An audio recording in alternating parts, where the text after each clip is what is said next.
लघु सिद्धांत कौमुदी के अध्ययन के क्रम में अगला सूत्र है अनचिच। जैसा आप स्क्रीन पर देख पा रहे हैं, पाणिनि के अष्टाध्यायी के 8वें अध्याय के चतुर्थ पाद का 47वां सूत्र। अनचिच अचः परस्य यरो द्वे वा स्तोः न त्वचि इति धकारस्य द्वित्वम्। अनचिच अचः परस्य यरो द्वे वा स्तोः न त्वचि इत्यनेन धकारस्य द्वित्वम्। अच से परे यर को द्वित्व हो। अब यहां सुध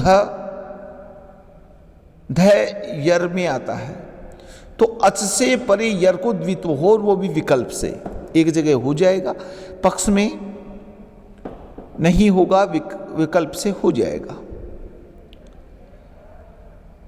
अच परे रहते द्वित्व नहीं होता है। सुध य जमा उपास्य, इस अवस्था में धकार को द्वित्व होगा। सु ध ध य जमा उपास्य इति जाते। यह सूत्र धकार का द्वित्व करता है। अगला सूत्र है जलाम झस झसी। पाणिनि के अष्टाध्यायी के 8वें अध्याय के चतुर्थ पाद का 53वां सूत्र है जलाम झस झसी। स्पष्ट है, झलों के स्थान पर जस हो, झस परे रहते।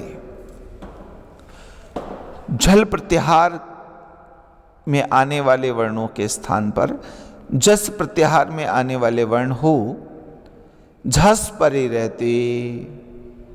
अब इसमें स्थानीय अंतरतम द्वारा हम ये निर्धारित करेंगे कि किस झल के स्थान पर कौन सा जस वर्ण होगा। झल वर्णों को जस वर्ण आदेश होता है झस परे होने पर। अब झल वर्ण देखिए, झ भ य गढ़ दस, जब गढ़ दस, खप छट थ चट तौ, कपय ससर हल, लय तक आएगा। चल प्रत्याहार के वर्ण के स्थान पर जस। अब जस में तो केवल 5 ही वर्ण है, जब गढ़ दस, ज ब ग ड और द, और वहां पर टोटल 3 2 5 4 9, 5 5 10, 5 15, 5 का 20 और 4 24 वर्ण है। झल में 24 वर्ण है, परंतु जस में केवल 5 ही वर्ण है। इसलिए अब हम यहाँ आदेश करते समय स्थानीय अंतरतमय का मापदंड यहाँ लगाएंगे, स्थानों में जो पास पास है, क्योंकि झल वर्णों में च छ ज झ और श ये तालवी, इनका उच्चारण स्थान तालु है। अतः इन 5 वर्णों के स्थान पर जकार होगा। प फ ब भ इनका उच्चारण स्थान ओष्ठ है, अतः इनके स्थान पर बकार होगा। क ख ग घ और ह इनका उच्चारण स्थान कंठ है, इनके स्थान पर गकार होगा। ट ठ ड ढ और शकार मूर्धनी सकार, इनके स्थान पर डकार होगा। त थ द ध और स दंती, इनके स्थान पर दकार होगा। अतः झल जो 24 वर्ण है, उनके स्थान पर 5 वर्ण जो जस है, वो स्थानों के अंतरतम होने के मापदंड के आधार पर आदेश होंगे। उसी की सहायता से सु ध ध य उपास्य, क्योंकि धकार का द्वित्व हमने अनचिच सूत्र से किया था, तो सु ध ध य जमा उपास्य में पूर्व धकार को सूत्र द्वारा जस दकार आदेश हो गया तो सु द फिर ध फिर य जमा उपास्य इति जाते। आधा द है और अर्ध आधा ही यहाँ ध है, इसलिए इनका संयोग शुद्ध य उपास्य इति जाते। आगे सूत्र है संयोगान्तस्य लोपः। पाणिनि अष्टाध्यायी, पाणिनि के अष्टाध्यायी के 8वें अध्याय के द्वितीय पाद का 23वां सूत्र। संयोगान्तस्य लोपः, संयोगान्तम यत् तत्पदम तदन्तस्य लोपः स्यात्।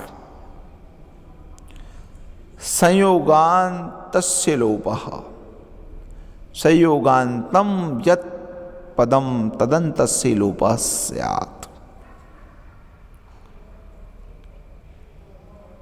संयोगांत पद के अंत का लोप हो, संयोग के अंत में जो पद है उसका लोप हो जाता है। इस सूत्र द्वारा शुद्धि उपास्य के यकार का लोप प्राप्त हुआ,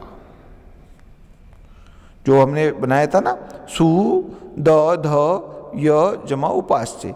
तो संयोगांत पद यकार है, तो संयोगान्तस्य लोपः सूत्र द्वारा यहाँ लकार के लोप का लोप प्राप्त हो रहा है।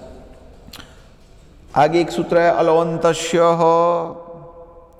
पाणिनि के अष्टाध्यायी के प्रथम अध्याय के प्रथम पाद का 52वां सूत्र।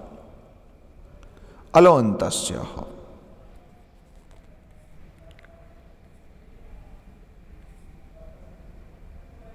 संयोगान्तस्य लोपः आपने देख लिया। अलवन्तस्य देखिए आप,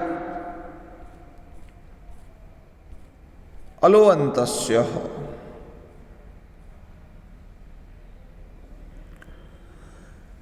षष्ठी निर्दिष्टौ अन्त्ये यस्याः अल आदेशः स्यात् इति अलोपे प्राप्ते।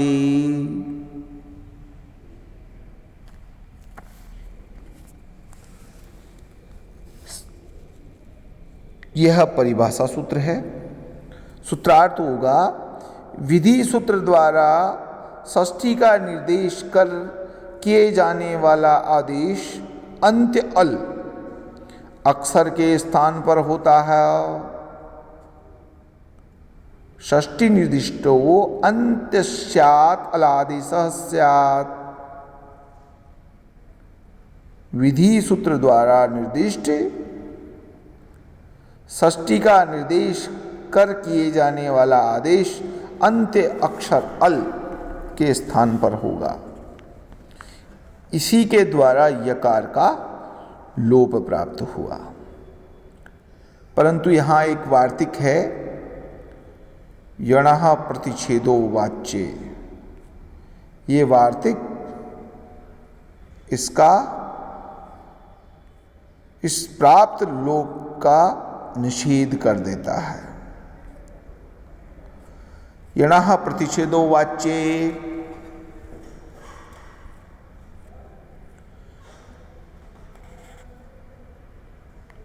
यणः संयोगांत पद के अंतिम वर्ण यण के लोप का निषेध करना चाहिए।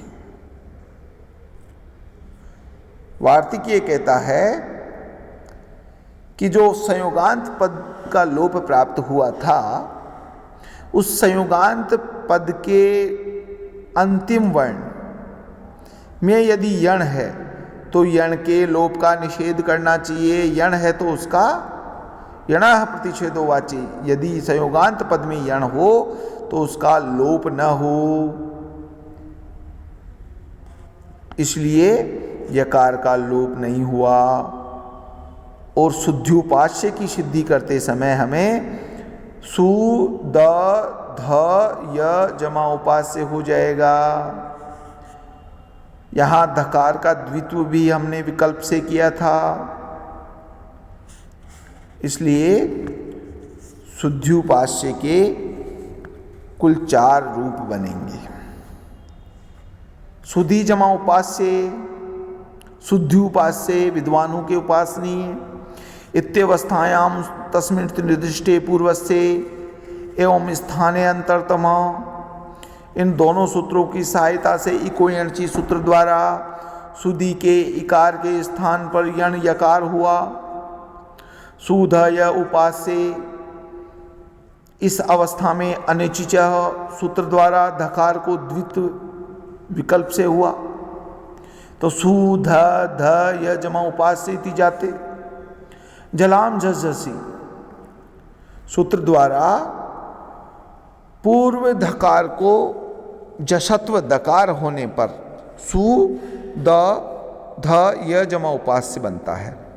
अलोन्तस्य की सहायता से संयोगान्तस्य लोप सूत्र द्वारा यकार का लोप प्राप्त हुआ, किंतु यणः प्रतिषेधो वाच्य इस वार्तिक द्वारा यकार लोप का निषेध हो गया और संयोग हो करके शुद्धि उपास्य इति रूपम सिद्धम। अगली कक्षा में हम मध्वरी सिद्धि करना सीखेंगे। अस्तु।